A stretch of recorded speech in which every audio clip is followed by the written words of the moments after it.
Assalamualaikum warahmatullahi wabarakatuh. Kami dari kelompok 4 akan menjelaskan yang berkaitan dengan PSAK 9, 16, dan 48. Sebelumnya, perkenalkan nama anggota dari kelompok kami. Yang pertama, Nisrina Rohadatul Ais, kedua, Melania, dan yang terakhir, Dani Prima Yoga. Assalamualaikum warahmatullahi wabarakatuh. Perkenalkan, nama saya Nisrina Rohadatul Ais. Saya akan menjelaskan PSAK atau Pernyataan Standar Akuntansi Keuangan nomor 9 yang berhubungan tentang penyajian aktiva lancar dan kewajiban jangka pendek. Aktiva bersih atau net current asset atau bisa juga disebut dengan modal kerja bersih merupakan selisih lebih aktiva lancar dari kewajiban jangka pendek. Pengidentifikasian aktiva lancar dan kewajiban jangka pendek memiliki tujuan untuk membantu pemakai laporan keuangan dalam menganalisis posisi keuangan suatu perusahaan. Setelah itu, cakupan aktiva lancar yaitu sebagai berikut. A. Kas dan bank. B. Surat-surat berharga yang mudah dijual dan tidak dimasukkan untuk ditahan. Surat berharga yang mudah dijual merupakan bentuk penyertaan sementara dalam rangka pemanfaatan dana yang tidak digunakan. Bentuk penyertaan sementara ini harus mempunyai sifat sebagai berikut, yaitu mempunyai pasaran dan dapat diperjualbelikan dengan segera. C. Deposit jangka pendek. D. Wesel tagih yang akan jatuh tempo dalam waktu 1 tahun. E. Piutang. Menurut sumber terjadinya, piutang digolongkan dalam 2 kategori, yaitu piutang usaha dan piutang lain-lain.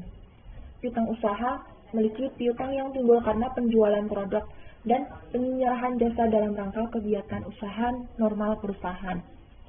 F. Persediaan. G. Pembayaran muka untuk pembelian aktiva lancar. H. Pembayaran pajak di muka. I. Biaya dibayar di muka. Beberapa pandangan tentang aktiva lancar dan kewajiban jangka pendek. Terdapat anggapan bahwa mengklasifikasikan aktiva dan kewajiban menjadi lancar dan tak lancar dimaksudkan untuk mengukur tingkat likuiditas suatu perusahaan. Likuiditas merupakan tingkat kemampuan perusahaan untuk melanjutkan aktivitas usahanya sehari-hari tanpa mengalami kesulitan pendanaan atau keuangan. Tujuan tersebut dari mengklasifikasikan aktiva dan kewajiban menjadi lancar dan tidak lancar adalah apakah aktiva atau kewajiban tersebut dapat dicairkan atau direalisasikan dalam jangka pendek. Sedangkan kriteria untuk pengklasifikasian aktiva dan kewajiban sebagai suatu perputaran adalah apakah aktiva atau kewajiban tersebut digunakan atau diselesaikan dalam rangka menghasilkan pendapatan selama siklus operasi normal dari suatu perusahaan. Berikut ini yang tidak dapat diklasifikasikan sebagai aktiva lancar. Yang pertama, kas atau bank maupun sumber lain yang dibatasi penggunaannya, seperti dana yang disisihkan untuk perolehan aktiva tetap atau pelunasan kewajiban jangka panjang. Yang kedua, penyertaan dalam surat berharga, yang memiliki maksud untuk menguasai atau melakukan afiliasi dengan perusahaan lain. Yang ketiga, piutang lain-lain yang timbul dari transaksi di luar kegiatan utama perusahaan yang tidak diharapkan pencairannya dalam jangka waktu 1 tahun, seperti uang muka pada pemegang saham atau direksi. Yang terakhir, aktiva yang dapat disusutkan maupun aktiva tetap lainnya. Setelah itu, kewajiban jangka pendek, yaitu sebagai berikut. Yang pertama, pinjaman bank atau pinjaman lain. Jika suatu pinjaman dilunasi sesuai dengan jadwal yang disetujui oleh kreditur, maka pinjaman tersebut diklasifikasikan sesuai dengan jadwal pelunasannya, dengan mengabaikan bahwa hak kreditur sesungguhnya memiliki hak untuk meminta pelunasan sewaktu-waktu. Bagian jangka panjang yang akan jatuh tempo dalam waktu 1 tahun. Yang ketiga, hutang usaha dan biaya masih harus dibayar. Yang keempat, uang muka penjualan. Yang kelima, hutang pembelian aktiva tetap pinjaman bank dan rupa hutang. Yang keenam, penyisihan kewajiban pajak. Yang ketujuh, hutang dividen. Yang kedelapan, pendapatan yang ditangguhkan dan uang muka dari bank. Yang terakhir, kewajiban kontingen. Kenalkan, saya Melania. Saya akan menjelaskan PSAK 16 yang membahas tentang aset tetap. Aset tetap adalah sumber daya berwujud yang digunakan dalam produksi atau penyediaan barang dan jasa, untuk direntalkan kepada pihak lain atau untuk tujuan administrasi dan diharapkan digunakan selama lebih dari satu periode.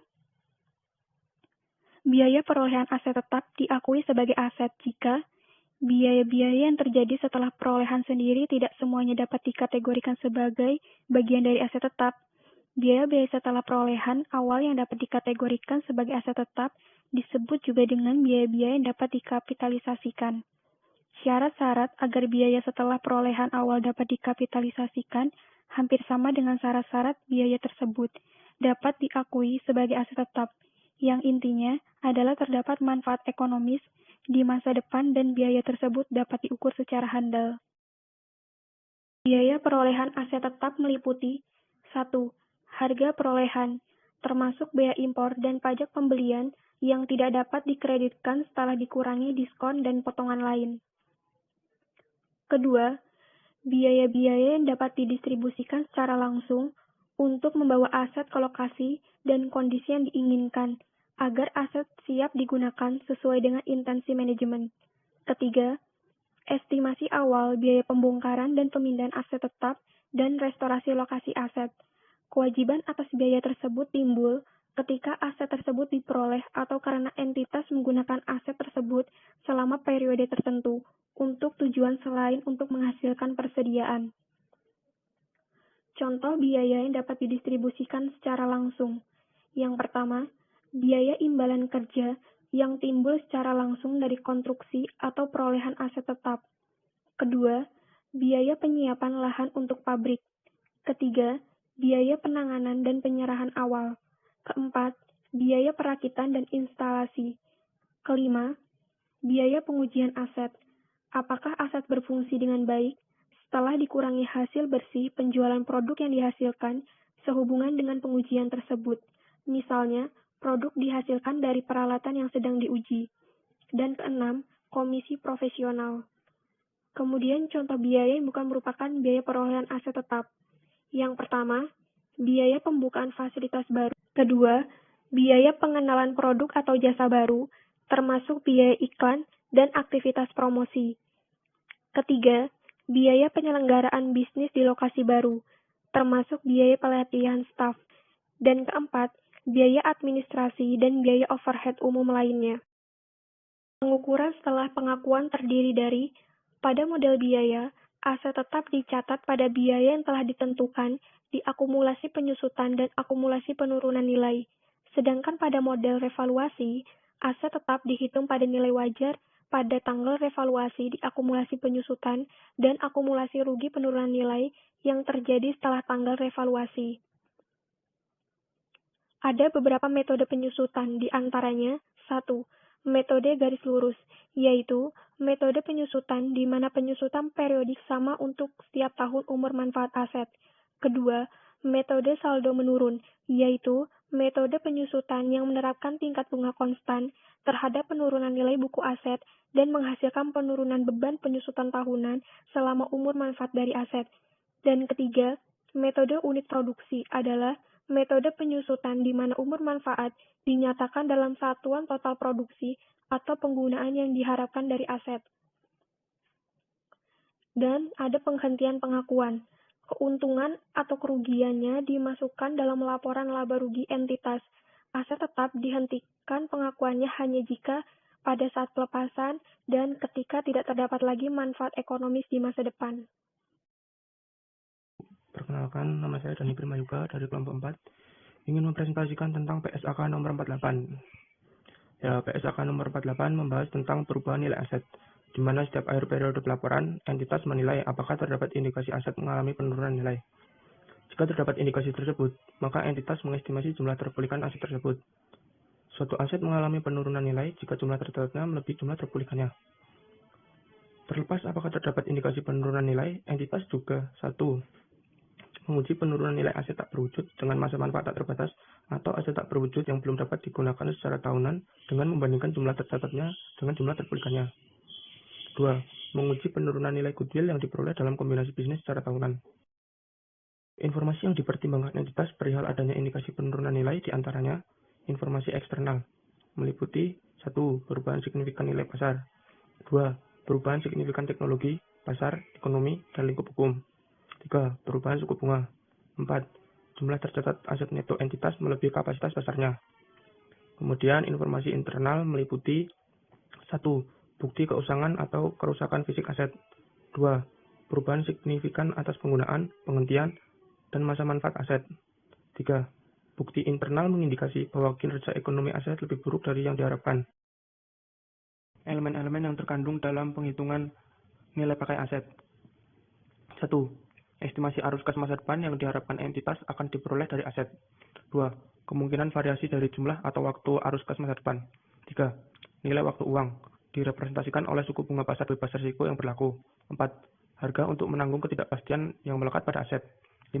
Faktor lain seperti likuidasi yang dipertimbangkan oleh pelaku pasar dalam menilai arus kas masa depan yang diharapkan entitas akan diperoleh dari aset tersebut. Pembalikan rugi penurunan nilai diantaranya 1. Pembalikan rugi penurunan nilai aset individual, yaitu jumlah tercatat aset yang meningkat selain goodwill yang dapat didistribusikan ke pembalikan rugi penurunan nilai.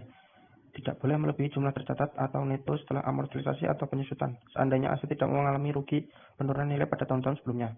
2. Pembalikan rugi penurunan nilai unit penghasil kas.